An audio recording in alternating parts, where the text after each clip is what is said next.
Good morning, and welcome to Follow the Entrepreneur, the second annual Follow the Entrepreneur Investor Summit. And thank you for bringing the beautiful weather with you as well. We have about 150 people here today and a fantastic lineup of speakers. And I'm going to keep everybody on track. We have roughly 30 minutes per speaker, and then inside of that there might be some questions, breaks, lunches, etc. And I'll be introducing everybody to you during the course of the day.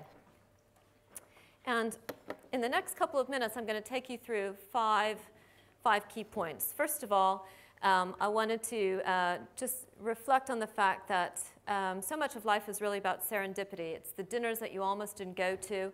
It's the conferences that you almost didn't come to. And I happened to sit next to Vikram Anand at a dinner that I almost didn't go to. And Vikram, where's Vikram in the room? Vikram, there he is. And Vikram and I struck up a conversation that night and got on really well. And that led to me meeting Philip Harris of Royal Bank of Canada Wealth Management and talking about what we're doing with the Follow the Entrepreneur Investor Summit. And it was great to, within I think roughly about 17 minutes, Philip got it and said, this is a no-brainer, and said we should really be partnering with you, and told me a bit about Royal Bank of Canada as I was telling him about the Follow the Entrepreneur Investor Summit. Going to share some thoughts on following the entrepreneur. Capital follows ideas, the new economy, and our cunning plan. So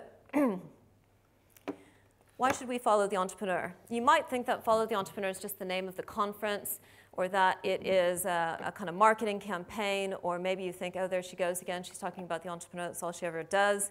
But actually, it's really a thesis, and it's my thesis. And the thesis goes like this, that society works best when it's organized around the entrepreneur. Not only because we have no money. We need to build money. That's what entrepreneurs do. They build companies from which revenue, and some of that revenue ends up being profits and goes into the treasury and drives society and so forth. So there's an economic basis for it. But I can hear you already. You're saying, I know some entrepreneurs. My husband or my cousin or my neighbor and so forth is an entrepreneur, and boy, are they difficult people. And this is, I love that little guy, that's the face of every entrepreneur. He or she may not show you that face, but never for a moment forget that that's the way they feel inside. They're about ready to spray sand in your face if you don't listen to them. So that's the face of every entrepreneur, but there's two really good reasons to follow the entrepreneur. And one is they see the inevitable by virtue of their experience or their talent or their obsession. They see things early that the rest of us don't always see, and they bring that future to us. They bring the inevitable to us. The second reason is that they're willing to live abnormal lives. They don't worry about things like work-life balance. What's the old expression? If you find a job that you love, you never have to go back to work a day in your life. That's the way entrepreneurs feel about what they do. They don't feel that they ever go to work. So those are the two good reasons that we should follow the entrepreneur.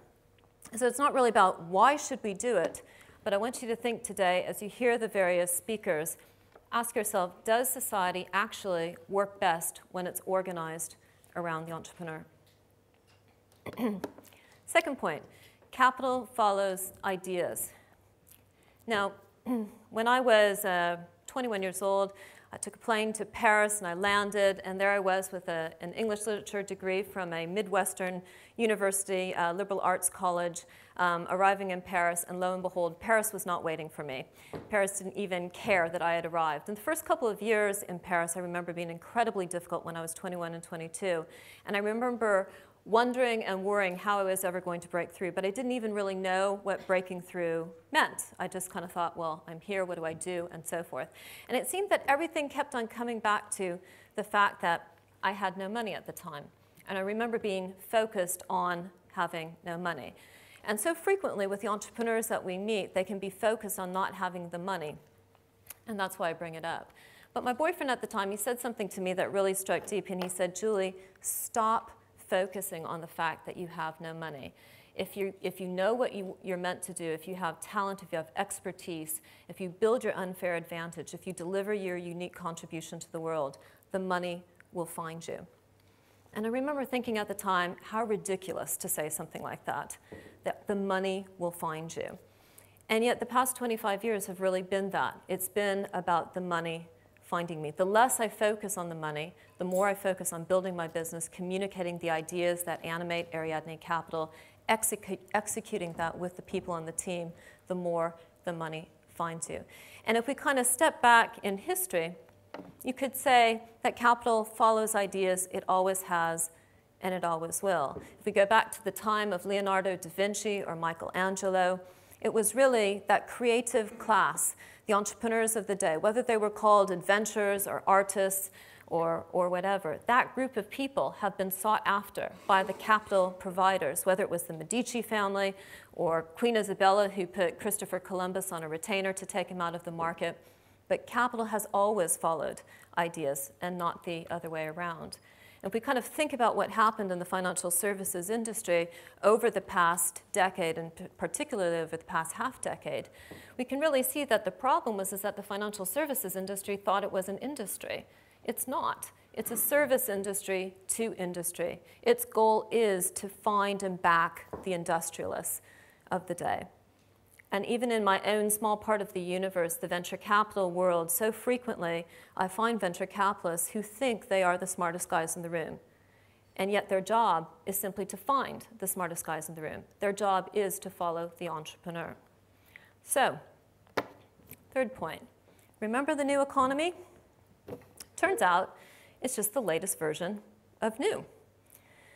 For those of you who are students of Carlota Perez, she very helpfully has given us a kind of economic history in her book on the theory of disruptive technology and adoption. And it goes kind of like this. Over the past couple hundred years, there have been 5 distinct stages associated with 5 successive technological revolutions, and these are them.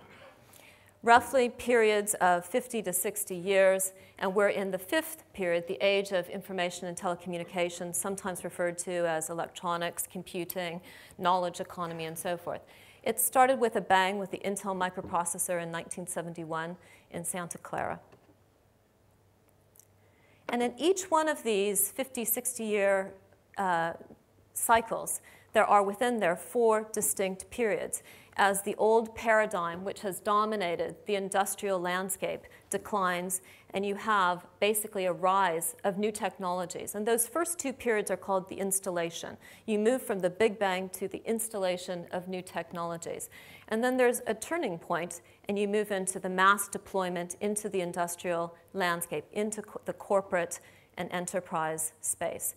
And we're roughly halfway through that right now. So the age of IT and telecommunications, this 50-ish year cycle, it started in 1971 in Santa Clara, California, with a bang. It was the founders of Intel who launched the microprocessor, and that created that whole installation. You see all of those great entrepreneurs, the companies that they founded, the computer industry, the software, through the internet, up to the present day. And we are in the turning point right now from that installation of new technologies into the mass deployment across the industrial landscape. And I have to admit that I'm a bit obsessed with different futures, the different futures that my life could have had, not having met Vikram perhaps at dinner, not having done this or that, or having gone to INSEAD or whatever it might have been. But we are right now in a turning point where we hold the keys to the different futures that we could create if we take certain decisions as a society. So the revolution, every revolution, starts as a small fact. It starts as an idea with big promise, and it moves to become a significant force in the market.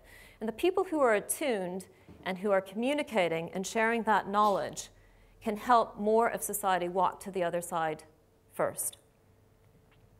So the Big Bang, that moment of disruptive technology, again, the microprocessor, it is important, it's successful, not just because it's disruptive technology, but because it connects into finance. It promises profits. It promises growth. It's a techno-economic paradigm, and that's why it's the promise of what it's going to do which drives the interest. And you have, during that first 2 decades, you have tension because the old is on its way out, the new is on its way in. And basically, there's a new context which is being created, a new common sense, if you will, which is emerging. And it is this between how technology is operating, coupled with finance, driving the change through the institutions, which just continues to rotate through the 50 to 60-year cycle of these technology cycles. So how do we achieve the opportunity rather than mass social upheaval and crisis, which these techno-economic paradigms could create? There are these two great surges of development. We have the installation and the deployment, which I've just mentioned. We have the new common sense, which is emerging, which maybe groups like this would be alive to that new common sense early, but it needs to be radically communicated across society. And existing organizational habits are broken and remade. And again, not everybody gets that early, except the winners tend to. But this is the creative destruction that Schumpeter and Nietzsche refer to. Capitalism is about creative destruction. So the net is really that the future is not like the past. The job that I had is not the job that I will have. The people who are unemployed are not looking for the job that they had. They're looking for a different kind of job. And the way that we engage as a society will drive two very different worlds, a world for the few and a world for the many. And it's really up to us in this turning point about which world we'll choose. So what does that mean? In Julie speak, it felt like when I first came to this country in 1998, I ran a company called First Tuesday. And we brought all of the internet entrepreneurs together and connected them to venture capitalists. And it really felt at those First Tuesday events as if everybody was a technological revolutionary. It was David with his slingshot, and he was going to assassinate the establishment. He was taking them on, and it was quite heady times and so forth. But it didn't really work out that way. David had some success, but David, that moment of disruptive technology, had limited. It was part of a small group of people, a digerati rather than the broader world. We don't think that it's a moment of disruptive technology today. What's happening today is that the economy and social institutions have grabbed hold of that disruptive technology, from the microprocessor to the web, and are embedding that into our lives. And even through the downturn of the dot-com bust, through the financial crisis of 2008, 2011, mobile broadband technology has just continued to penetrate into our lives. So today I would argue that David is not trying to assassinate Goliath if he's smart. David and Goliath have to dance. There's a collaboration between David and Goliath, which is well underway. So Schumpeter defined capitalism as that form of private property economy in which innovations are carried out by means of borrowed money. Let's talk about the money for just a moment, because it's not just about the technology, it's about the finance and the money and how both are enablers to creating high-growth businesses. Old money and new money. Financial capital simply exists to increase its wealth. Production capital, new money, these are the builders. Their objective is to create profit-making capacity. These are the entrepreneurs. Sometimes the entrepreneurs become the financial capital, but you've got two groups of society, and they don't always understand each other. Financial capital is footloose, fancy-free. Production capital has roots in competence.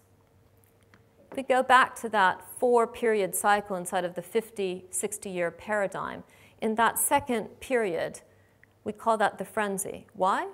Because the money goes nuts. The money goes absolutely crazy. It's bought into the arrival of the new technologies. It can't actually find enough of them. The love affair with the technological revolution makes the bulk of the real economy seem uninteresting and leads to this kind of separation. The technological revolution is, in fact, hugely successful, but there's just frankly not enough of it. So rather than going after the declining paradigm, the previous paradigm, it starts to create money out of sophisticated financial instruments. Sound familiar? Kind of gone through that, going through that, getting through it. And then if we go through the third phase, which I'd argue we're moving into that third phase, the beginning of the deployment or the synergy phase, we have a promise. We have promise of growth, again, depending on the decisions that we make. The capitalist promise of achieving the common good through individual pursuit appears, finally, credible. Maybe this will work for the common good. And that modern style of living, modern again as the latest version of modern, established by the rich during the installation phase spreads or trickles down through further in a simplified and expensive expansion version, thanks to the economies of scale. If the installation period is a gigantic experimental stage for the testing of various avenues of the new paradigm, the deployment period is the build-out of the design and the chosen avenues, the arrangements for use. The deployment then, the second half of the 50-year paradigm, is where financial capital and production capital, where industry and finance recouple themselves. The establishment and the entrepreneur, David and Goliath, finally get back together and say, we're stronger if we work together. We've got stuff that you need, and vice versa. And in this period, whoever represents the collective interests of society has a shot at deeply shaping it towards either a golden age, a future of the common good, or something else. And you also have innovation, that creative destruction process in the financial world. You have new emerging financial services firms, something that we're quite good at in the United Kingdom. We have Monetize that Ariadne has backed for the past 8 years in mobile money. We have Funding Circle. Ed Ray is here on the board of Funding Circle, which is crowdsourcing financial capital. We have Zopa that Ariadne helped put the investment together for in 2005, and Wonga, which is all over the news. We have innovation in the financial services industry as that institutional creative destruction takes place. So given all that, if you buy into that, what's the investment opportunity? We have a cunning plan. I'm going to tell you about it. So at Ariadne Capital, we never forget for a moment that innovation is really about economics, not technology. Otherwise, we'd all be flying in the Concorde. We're not. We're stuffed into jumbo jets. And there's a couple of other things that we know. We understand that there is a fundamental network orientation to all of business. If you're still thinking linear, if you're thinking hierarchical, I encourage you to really update your thinking to this network orientation undergirding all of business and life. So we talk about ecosystem economics as the new industrial paradigm. What do we mean by that? If every ecosystem has a set of stakeholders, and at a micro level, there's a set of stakeholders in every transaction, then surely the winners are the people who organize the business model for those transactions and the broader ecosystem. How do you do that? You've got to identify your natural allies. There's always natural allies. Most people think that they have to do it on their own. They don't do the kind of hard work of thinking, in whose interest is it for me to be successful? How can I give them an incentive for them to pull with me, pull me into the market? Those are the companies that are winning, who identify their natural allies and use them with incentives to pull them into the market, whether big or small. So if we think about Google for just a moment, Google say that they organize the world's information. Actually, they do a lot more than that. They organize the economics of the world's information. And they use my and your data, albeit aggregated and anonymously, but they use our data and have created a multi-billion-pound business out of that. And they give, crucially, I think, and rather stunningly, no economic value to the use of our data. And yet there is economic value, of course, because they've created a multi-billion-pound business. And I long thought that their weakness, or their Achilles heel, if you can talk about an Achilles heel of a multi-billion-pound company, was that they don't recognize the economic value of the individual data. You can get close to it sometimes, but they'll always fall back on, oh, well, that's the privacy issue, isn't it? It's not the privacy issue. It's the economic value of your personal data. So we found that entrepreneur who attacked that Achilles heel. His name is John Paleomolaitis. He's a British entrepreneur. He ran a business called Beat That Quote, and we sold that business to Google after a 21-month negotiation for 122 times EBITDA multiple. Now, why would Google buy a company for 122 times EBITDA multiple, except if it cuts to the heart of what their business model doesn't do and creates a different set of ecosystem economics? But we can also look at Monetize, who are the leader in mobile money. This is a company that we backed in 2004, Alistair Lukey's. And what they basically do is they enable you from your own bank account, via your phone, whatever device, agnostic on all levels, transfer funds, do what you would do through Western Union, PayPal, but from where your money is. You don't need to transfer your money anywhere. It takes the bank. It uses your money and leverages it across the ecosystem. And Alistair kind of famously said at the beginning, he said, all I have to do, Julie, is to sign up the top 4 banks and the top 4 carriers and job done. And of course, he's done that. It's taken him 9 years, but he's done it. And sometimes the most important kind of strategy points are the ones that are fairly simple. He said about the mobile money ecosystem, he said, if this is going to work, the mobile money ecosystem, it has to work for everyone, right? It has to be in everybody's interest for this to work.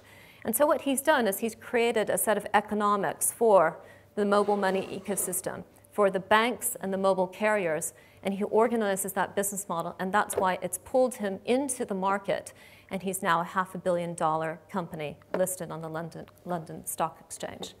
So more about this later, but Monetize, I would argue, is a prime example in our own backyard of ecosystem economics in action. So this is really the grid that my company works over. And the David and Goliath grid basically talks about how David, we call them digital enablers, the enabling technologies. We back David through our fund. Goliath is out there. Goliath is the declining paradigm, the industrial companies. But Goliath has an asset that is under-leveraged. It's distribution. And most of the investment bankers will just say, go buy stuff. You need to buy stuff. Most of the consultants will say, you're not very smart, Goliath. Let us help you out. What we say is let us organize that dance with David. So at the beginning, David is vulnerable. Lower right, left-hand corner there. In a multi-stakeholder world, if you're David, even with your slingshot, you got a hell of a lot against you. But as you go across the grid, because David understands there's a network orientation in business. David understands the consumer data is the main driver. And he understands ecosystem economics. He actually builds strategic value. And as he goes across the grid, he brings, when he partners with Goliath, he brings new digital revenues. He brings a lean operating model. And sometimes these companies do get acquired, as Beat That Quote did for Google, at a high strategic value. But sometimes the companies like Monetize walk across the grid and they create not only strong strategic value, but financial value. But importantly, the further they get across to the network effects in the upper right-hand corner, it's because they're locking in through the interoperability that they bring. They're locking in profound network effects for themselves in the industry. So in 2011, network benefits accrue to those firms who understand their role in the ecosystem and organize the economics for it. This in turn leads to exceptional returns for the shareholders. So Ariadne Capital is really set up to help build these new ecosystems.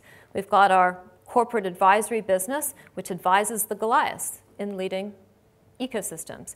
We've got the fund that Karima, where's Karima? I see her, there she is, that Karima and I have built together, backing the digital Davids, putting in money, leveraging the platform, we call it, very scientific term, the bear hug, into building out these ecosystems from the other way. Then Brian's in the back, Brian Verster, running Entrepreneur Country, which is creating that new common sense, the context for the build-out of the ecosystems. This is another way to look at it. The vital statistics, 60 founding investors, 20 equity stakes, 11-year history, 6 explosive growth companies in the first decade, 5 senior advisors. And some of our LPs are here with us today in the room, so as you're walking around during the conference today, you might run into Todd Rupert of T. Rowe Price, Ed Ray, Russ Shaw, who ran a big piece of Skype, John Redford. So thank you to our LPs who are with us today. So Ariadne Capital, over the past 10 years, has participated in the creation of new enterprise platforms, has backed killer applications, and helped explosive growth companies go to market. I decided a long time ago that most entrepreneurs feel that they go to a different country every day. I know I do, but a lot of entrepreneurs just bond by the fact that they think that nobody could possibly understand what they go through except another entrepreneur who's had their share of near-death experiences. But what I realized during the downturn of kind of 08, 09, et cetera, is actually that everyone is going to Entrepreneur Country. Not just because I want them to, not just because I would hope that everybody could kind of go there and understand. But again, we don't have any money. We have to rebuild. We have to create the new companies of the future, and that's going to come down to the entrepreneurs. And so back to that thesis, I would argue that society works best when it's organized by the entrepreneur. I encourage you, first of all, you've got a copy of my book. This is my book. It's in your bag. So you've got the first copies that have come out. And I hope you'll read it. I hope you will, as it says, find it and go there. And please do also go to entrepreneurcountry.com, which is one of our businesses, and share your stories. If you come to our forums, you'll hear some of our speakers. We do these twice a year. We have had many of the people in the room have spoken at our conferences. We have a magazine that comes out every month. And just to wrap up here, I say it's really very simple. Follow the entrepreneur. He or she has the market insight, is the creator of value, is the hero. So if you want a copy of that, you can send me an email, but please do go to Entrepreneur Country and follow the entrepreneur. Thank you.